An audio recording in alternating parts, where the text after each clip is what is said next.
Back here on week 2 of the Frostburg Sports Awards, and we're kicking off with Nate Knapp, who is our male athlete of the week after he broke a record for men's swimming over the weekend. Nate, just want to get your overall thoughts on your performance this past weekend against Notre Dame. Personally, I thought I did pretty well. I think also the team did very well. We all fought as one and really gave it our all, and we left it all in the pool for sure. Now, in the meet, it was a very close loss, 134 to 127, against what is we recognize as a very good Notre Dame team in the MEC. For you guys to be that close and just be that basically one result away here or there, what does that show, in the growth as the season has gone on, to be able to come out with a winning record and then fight your way into almost beating what a lot of people say is the best team in this conference? It feels really good, honestly. I mean, obviously, we would have liked to get the win, but I think if you look back at last year, the team that when Frostburg played Notre Dame, they didn't get the score like we had, and it was definitely a lot better this year. So I'm really glad that we could have fought and given it our all and almost beat the reigning champs. For you personally, coming in as a freshman, you've really made your mark on the conference, especially in the distance events here, where it's really your specialty is to get those results where the team needs them. How has it been to acclimate to the college season, where you're essentially splitting between the fall and starting early October until now you're all the way into January and going into mid-February with the conference championships? What has that been the difference from coming in from high school? Obviously, I did club in high school, so I'm used to swimming all year round. So the difference hasn't been that much, but it's been a little bit different than like the high school swim season for sure. In the Saturday meet, it was the first time since October that fans had been back in the Bobcat Natatorium, and from what we gather, it was a packed house there, up in the rafters there. What was the atmosphere like for you guys to have all the parents and the families be able to cheer you guys on and give you some of that motivation? Oh, it's great. We definitely love it. Personally, I love when the fans bring the energy. It just motivates me, and I know it motivates the other guys. For you personally, breaking the school record in the 800-meter freestyle, and you did it by a good distance as well. Coming in as a freshman to be able to do that, looking at some of the past times that have been throughout Frostburg, what was the emotion like when you found out that you had broken that record? I was just very happy and thankful. And then your teammate as well, PJ Emmerich, broke his own record in the IM, and you were not very far behind him as well, getting second in that event. But to see PJ win that as well, and you were kind of, you could say you were the motivation for him with you two kind of going back and forth in that race to break that record as well. What was that like to be able to push him and come close yourself in that event? Well, see, I don't swim IM, so it was really good to see him get the record, and I guess I just gave it my all, and I think it really helped him. In terms of the team this year, there's no seniors for the men's side this year. There's a lot of juniors and a lot of sophomores that have returned from last year. What has it been for the leadership aspect to have some of the vocal leaders in there that, aren't necessarily the seniors that have been here forever, but some of the guys that have just taken that role and stepped up to help you guys as you learn your way throughout college swimming?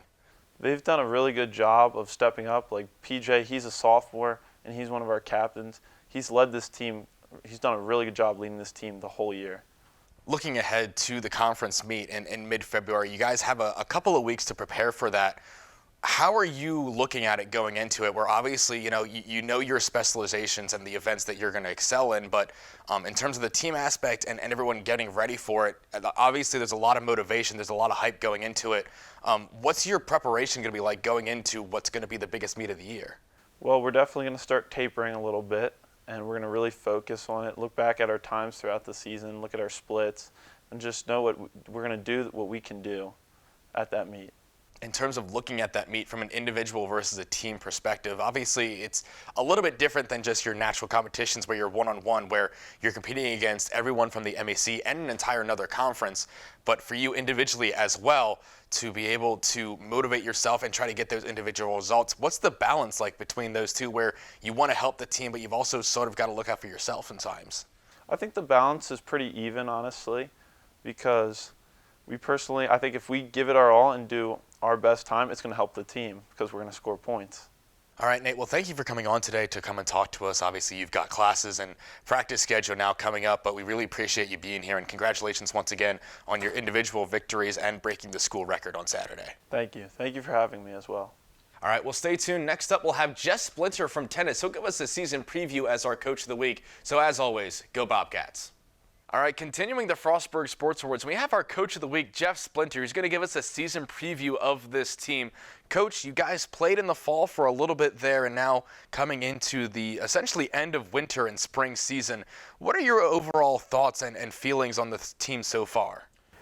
Yeah, I think we had a really successful fall season where our guys got off to a really hot start where we beat two teams 7-0, and one of the teams we went into a really close 5-4 battle a couple of years ago, and I think for us the fall was really about gauging things for the future and getting things right and figuring out doubles combos, and with a lot of new players that came in this past year, the most important thing was getting everything put together, making sure practice ran smoothly, making sure everyone is giving 100% effort on every ball and not giving up, and kind of getting to that mentality we've been trying to get to. And I think in that essence it was really successful, and we look back on the results from the fall season, it has the same things where when we played Shepherd, the men won 7-0, the women lost a close 4-3 matchup, but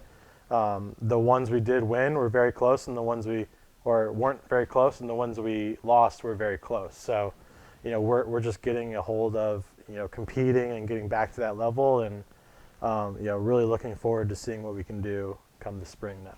You talked about some of the practices and getting some of the teammates that are new acclimated to some of the seniors and juniors that have been here for a couple years now. In terms of that practice, the weather gods have not exactly been kind to you over the winter. Your courts have been covered in snow. So how has it been over the winter in these first couple of weeks back in the spring semester to try and get that practice time in and get players acclimated and be ready for match play, which is going to begin this weekend for the men?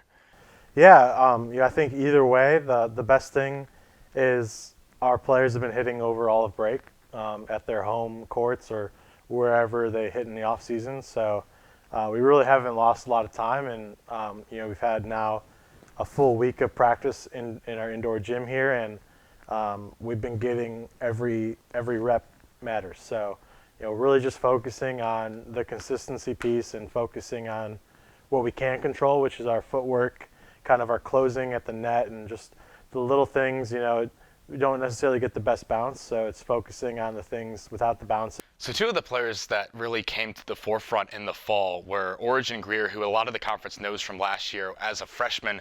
Now he's a sophomore. He's got another year under his belt. And Desire Johnson, who's coming as a graduate transfer. And they've really made a strong doubles pairing that you mentioned in a couple of those fall meets that they were really strong in. And those two are really going to kind of be the flagship for this team to carry them forward and getting the results that they're going to get in every meet.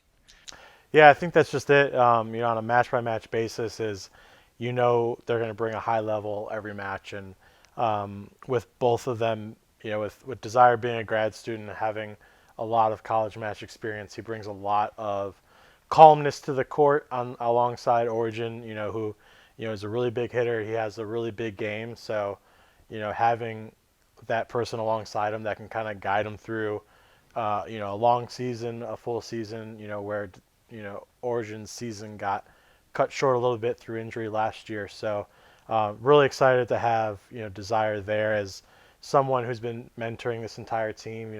He brings a different outlook at practice where he gives 100% of his effort, and he's really he picks and chooses his spots of what the most important pieces are for him to continue to grow and develop his game. And a lot of our freshmen, as we brought in 6 new players this year, are really learning from him and learning from our captain Mason, what to do during practice, how to put all that stuff together, and how to put it into our matches then.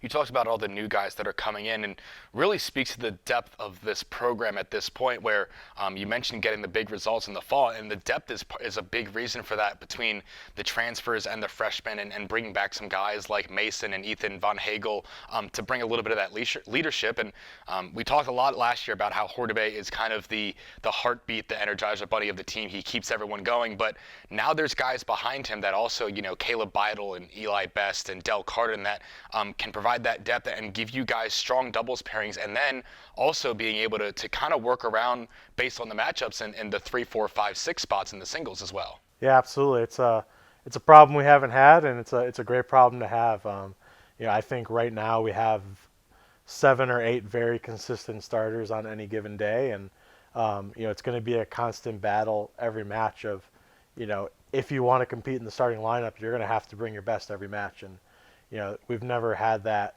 opportunity for guys outside of the lineup to really get in and show what they can do. So it's going to keep everyone on their toes. It's going to make everyone play better. And it really brings the team together. I think from 1 through 6 singles, and if we play some exhibition matches, it's looking like we're going to have different people starting in doubles and singles, and that can change as we go. But out of the 6 new people we brought in, 5 are starting right now, and that's really exciting. And it's everyone is learning from each other. They're all new. They have no idea what to expect, and Mason has really kind of set the standard in terms of what we should be doing at practice, and all of our players have really exceeded upon that. They're pushing each other. Last year we ran mile times, and they're racing each other to get the fastest time, and just our warm-up laps, we're racing to finish first. And, these are all great things going into matches where, we're competing at everything we're doing, eating plates in the cafeteria, you name it, like they make a competition out of it. And it's been really good to see, and it can only help us going into the matches this spring. Going on to the women's side, and sort of the reverse of the men, where there's only 2 new faces and a lot of experience that returns. Seniors of Manny Odiong and Shea Pry-Wazerski are both back. Juniors, you got Robbie Ladon and Betsy Hickson, and Maddie Toothman as well. And that's kind of the base for that team and the leadership, but then they can help some of the young players grow. Lorena Pintar and Cindy Gehring both coming in as freshmen, and they've got a balance where they've got really, really talent on the young end, and then the experience and leadership on the top end as well. Absolutely.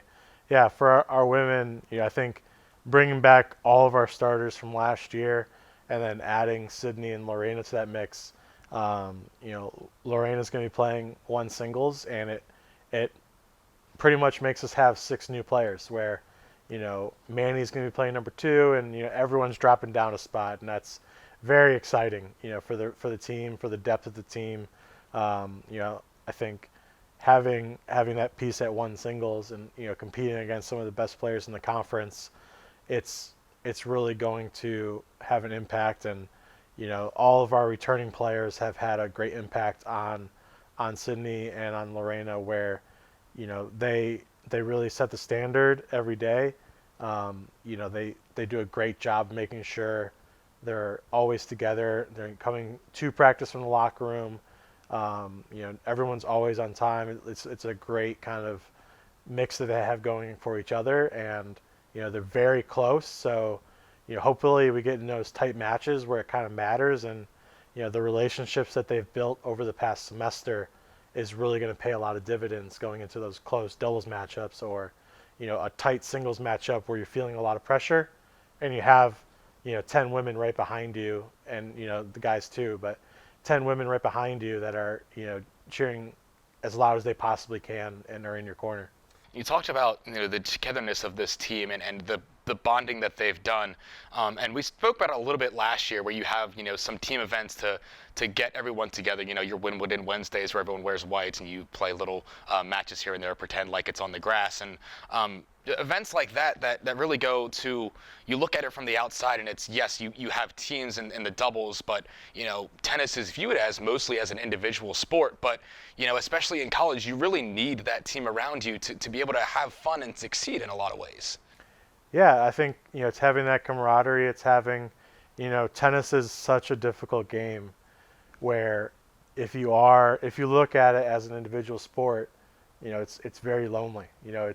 You're out on the court for an hour and a half, 2 hours at a time, and if you're having a miserable time, it's going to be a long 2 hours. But if you're enjoying it, if you're celebrating after big points, if you're putting your fist up and let's go Bobcats, we can get, it makes those 2 hours a lot less painful, and it makes it worth playing. It makes it easier when I have all my teammates that I don't want to let down, or yada yada. Or in doubles, it makes you want to try and get yourself back to center really quickly, as opposed to just maybe if we're out there on our own, we're throwing games away because we're just so upset that someone made a bad call or something like that. So, we really make sure that we do a lot of those team events so that, we're all on the same page. We know who we're fighting for, and we know why we're fighting for each other. In terms of the outlook of this season, and we go back to last year where obviously COVID kind of hit everyone hard. You were only able to play a spring season. It was kind of a limited spring season at that. You've now had the full year, your full off season. You had a fall season to play. You get a full preseason now and some non-conference matchups. And you mentioned May through and some exhibitions here and there. How valuable is all of that time being put in to finally have that full year of everyone competing and everyone getting better throughout the year rather than just kind of throwing everyone in at one time? Yeah, I think it's irreplaceable. If we look back at the fall, the ITA tournament, it's something the women have never competed at before. So getting out and seeing the best players in the region and seeing how they go about playing points. We might not see ourselves there yet in terms of, top of the region, but we definitely see ourselves competing against all of these schools, match in and match out. So, it's looking to see what they do on changeovers, how they kind of prepare themselves for these matches, and, what we can learn from the best teams in the region, and, how can we improve upon what they do. So I think going and seeing a lot of that, and, from a lot of our perspectives, men's doubles was right there in terms of being a Final 8 team. The women's singles, Lorena had a really good battle against the number 2 seed at ITAs, and women's doubles did really well. So it's just going in and knowing what it takes on a match in and match out basis, and a lot of those tournaments and those big time points. We took what we learned from the ITA tournament with the women, brought it over to the Goucher, and had a lot more success there, kind of, beating up on some D3 teams. So, I think it makes a huge difference playing a team like Shepherd for the guys, really boosts the confidence to where, that's a Division II team. That's a team we haven't played before. We didn't know anything about, and we went in there and took care of business. So, going into this next semester, it's going to be, how can we compete against the best teams in conference? What can we do against Charleston? West Liberty and a lot of these other schools are, big time schools. So, if we see ourselves as a top 4 playoff team, we have to put into place those things. All right, Coach. Well, thank you for coming on today to come and talk about your team. We're very excited for you for this season and want to wish you the best of luck, but really appreciate you being here. Thank you. Yeah, go Bobcats. All right, so that is our Coach of the Week, Jess Splinter, and wrapping up our Frostburg Sports Wars will be Lydia Nebiolo from women's swimming. She broke yet another swimming record, and she is our female athlete of the week, so be sure to stay tuned. Wrapping up the Frostburg Sports Awards here for week 2 of 2022, and we welcome back Lydia Nebiolo, who was here a couple times in the fall. She broke yet another women's swimming record in their win over Notre Dame. They completed an undefeated conference season. Lydia, just want to get some of your thoughts on your performance and the team's performance overall on Saturday. It was a very challenging meet. Notre Dame was number 1 in the conference last year, if not number 1. They were very close. I don't remember the exact standings, but they were very close, so we knew it was going to be a very tough meet. And we did just finish some very intense intersession training, and so there was a lot of pressure riding on it. There was a lot of sore muscles coming into it, and so really I was just hoping to swim as best as I could. And so we talk about Notre Dame, and I talked with Kendall Hooper last week, who you two have really been kind of the flagship swimmers for this year in terms of picking up results. But, I talked to her about having fans back in the stands at the Bobcat Natatorium, and talked earlier today as well with Nate Knapp from the men's team, and just he said the atmosphere is completely different when you have those fans in there. It energizes the team. Is that sort of some of the same that you saw with parents and families being able there and cheering everyone on? My parents were able to come to the meet, which was great because I haven't seen them in a while since I came to school, and so it was really nice to be able to see them again, and obviously having like some of my friends here able to come and watch the meet was really great because usually I just have to tell them about the meet when I get back. Get that kind of word of mouth rather than all the new age technology and everything. But also on that day was senior day for the women, and honoring 3 seniors: Aubrey Morris, Sydney Koval, and Gabrielle Thompson, and 3 swimmers that they're not always in the headlines and the accolades in terms of getting results, but they're 3 senior leaders that are now wrapping up their careers, and very important to the team in their own right. But to be able to honor them and watch them finish out the careers again with their families there and being able to celebrate was a really touching moment, it seemed like, for their perspective. Yeah, I was really glad that we got to have that moment of appreciation for the seniors because they all work incredibly hard in the water and out of the water. Like, they have some very difficult majors and they're working towards completing them. And like you said, they've been some really great leaders this year. Now, for you yourself and in your individual accolades, you broke yet another school record in a different event this time, still a freestyle, but broke the 1,000 early this year, now breaking the 200-meter freestyle. It's very different events where, the 1,000 is all about stamina and how far you can push yourself throughout the entire event, where the 200 is more of a sprint, not exactly, like a 50 or 100 sprint, but still combining that sprint and stamina. But to break another school record now, it's 2 under your name, and 3 once we get into the relays where you broke the school record earlier this year. But, just to have that history and have your name in Frostburg, what does that mean to you? It's really special because I did have the opportunity to break some records on my high school team, but it just means the world to do it at a collegiate level because there have been so many great swimmers that have come through the Frostburg program. And so to be able to have my name be up on that board at the end of this season will just be really incredible to see. We talked last week again with Kendall, and she said that, seeing you and your accolades and pushing herself in the water as well, that, looking at you and seeing what you can do as a program, as a freshman, really motivates her and it motivates the team as well. Has that kind of the effect on you as well, where Kendall broke her own record on Saturday, to see the other competitors and be like, I can do that as well? Kendall is a fantastic swimmer. She's a fantastic friend, fantastic sweet mate. So all in all, I just look up to her a lot. And being able to compete against her is always amazing, even though we don't do the same event. We talked a little bit about the championship and preparing for that meet in a couple weeks, where you have some time to practice and get ready and sort of relax the sore muscles, as you mentioned a little bit.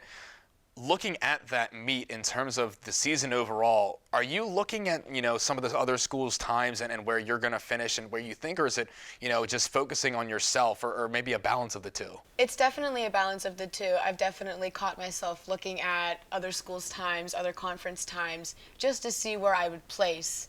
But at the end of the day, you only worry about yourself. You're responsible for your own swims. And so you could have the best meet of your life and someone else could have the worst. And so you just have to really focus on yourself. We talked about that senior leadership, and a lot of the swimmers and a lot of the sophomores as well in this team have been there before. Looking back at last year, where it's a 2-conference meet, where it's kind of unique in terms of, seeing all the MEC teams we faced against, and also adding in UNC Pembroke, who we don't compete head to head, but they come in, and then the GMAC teams, of which there's a lot of talent in there as well. Have they given any advice or started talking about, what to expect in the moment of the occasion of what it's going to be at such a big meet?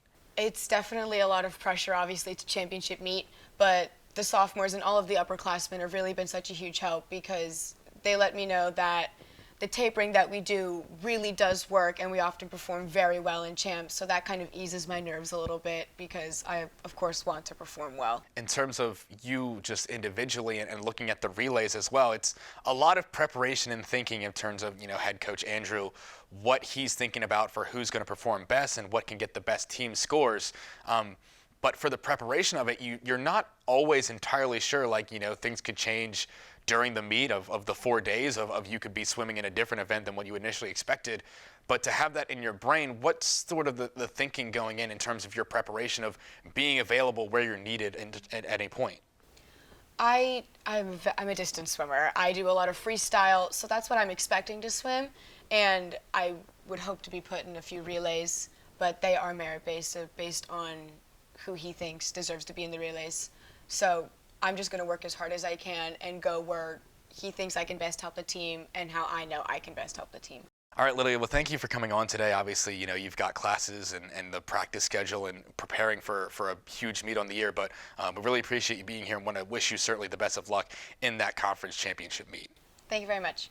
All right, well, that wraps up this week of the Sports Awards, and tune in next week where we'll have another set of athletes and a new coach, so be sure to stay tuned, and as always, go Bobcats.